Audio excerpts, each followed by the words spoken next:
الله، سريرك زي ما هو. انت ما نمتش يا ضنايا؟ النوم ده ما يجيش غير للي باله مرتاح، وانا محروم من النعمه دي. ربنا يبعد عنك الهم والفكر يا ضنايا. آمين.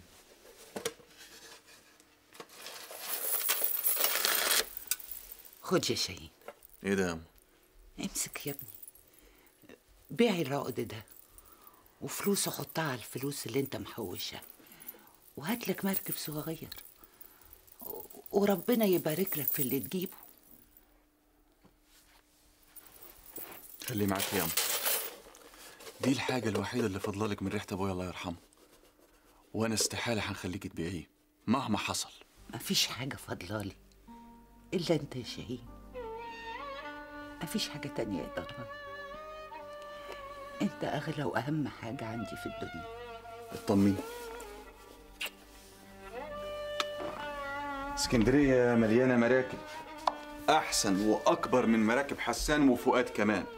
ابنك جامد، ما تشيليش هم. خليك انت، انا هنفتح.